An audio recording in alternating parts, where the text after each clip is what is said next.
ती निकाल शांतता नांदत होती या घरात. या शांततेचं मशान करायला वेळ लागला नाही. कुठे लपून बसला या सुबोध? सुबोध, ए सुबोध, ए तू कशाला आलास इथं?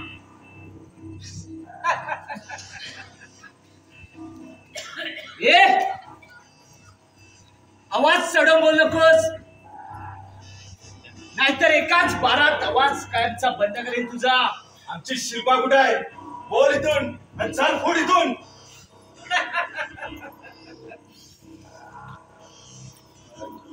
मला विचारतोस? त्या नरेश दादाला विचार. काय रे, तो मारवाडी कशाला आला होता इथं? त्याच्याशी तुला काय करायचंय? काय करायचंय? ए सरळ जवाब दे, नाहीतर आप उड़ाएगा आर पार जाएगा और तेरा कलेजा तोड़कर बाहर आएगा. समझे क्या? बोल, कशाला आला होता इथं? तो माझा मित्र आहे, मला भेटायला आला होता. मित्र? खरं सांग, इथे त्या मुन्नाची खबर द्यायला आला होता की नाही? काही नाही, तसं काही नाही. जोब साला, आमच्याशी दुश्मनी करतोस काय? आखिरी बार समझा रहा हूं. अरे बच्चा है रे तू, मेरे सामने बच्चा है. ज्यादा नाटक नहीं करने का, नहीं तो साला इधर ही टपका डालूंगा. अरे आमची शिल्पा कुठे आहे? शिल्पा बाबू, खाली आपल्या मोटरच्या स्पार्क थांब. चारी बाजू लक्ष ठेव, नाहीतर तो डोम करा मुन्ना गरीब चोख मारे. त्याचा नेम नाही. ठीक आहे ना दादा, पण आराम पण काहीच बोलत नाही. रामो, जास्त शहाणपणा नकोय, समजलास काय? अरे आमची शिल्पा कुठे? अरे वा, एवढी घाई झाली का बहिणीला भेटायची? 15 दिवस पुढे झोपला होतास. 15 दिवस तुमच्या मुंडाने आमचा पाठलाग केला. त्याला मी गुंगार दिला. 15 दिवस शोधतो आम्हाला, कमरेला रामपुरी लावून. हे म्हणा आपली सत्याने म्हणा आपल्याच पोटात मारून. थांबू, एवढेच झालेला.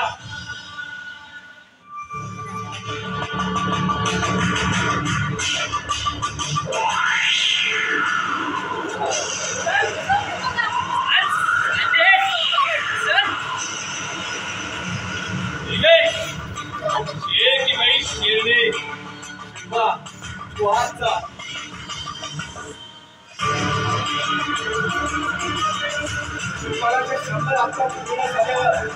त्याची बापाची भोगावीच लागली होती, तशी या गुंडांना सुद्धा.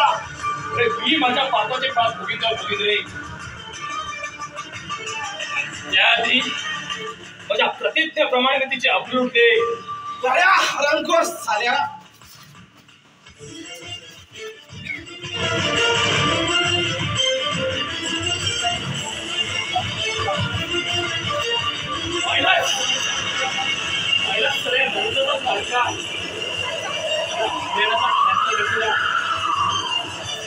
अगदी काम तुझा नव्हता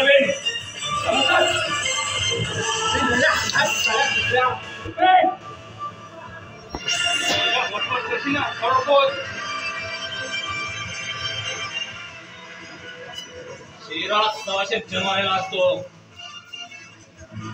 अरे शेराला सवाशेर जगात असतो. अरे या गरीब बाया बाब्यांचा छळून त्यांची आबरू लुटून आज तू राक्षसाप्रमाणे उन्नत झालायस. पण एक दिवस शुभम आज शेर तुझे तुकडे तुकडे करून पितरांना मेजवानी दे तुझ्या पाठी देण्याची.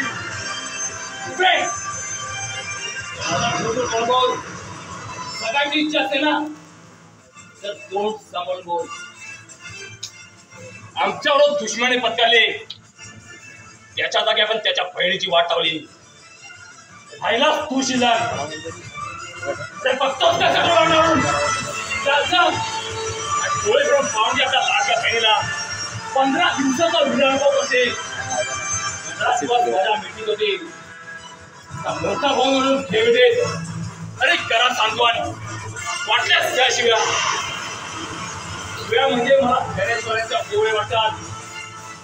अरे ज्याला दुसऱ्यांच्या बहिणीची किंमत कळत नाही ना त्याला स्वतःच्या बहिणी आई बहिणीची किंमत काय कळणार.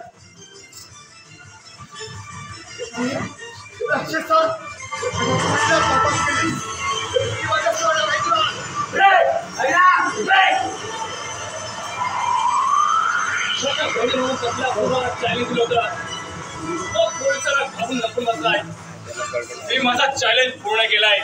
तुझ्या त्या लाडक्या पोरीला बर्बाद करून तुझी पोरगी तुझ्या काळात माझा काम झालाय. आता एक गरजू नवरतो बघून नाव तिचं वेगळा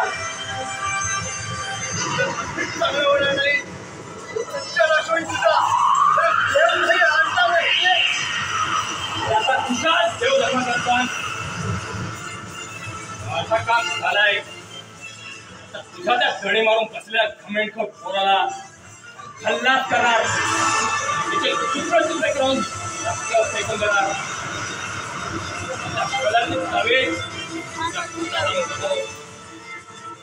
काळ तुझ्या पोरीवर औषध पाणी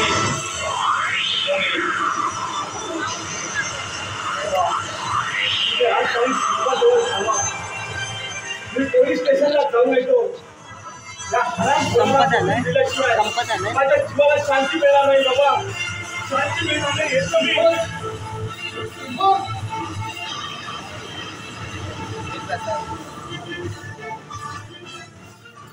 आता पकडून दिलं काय आलाय बघ. आता ठार मारला काय काहीच उपयोग नाही. त्याच्या मरणाने माझ्या पोरीच्या चरित्रावर लागलेला दाब थोडी आहे. गेलेली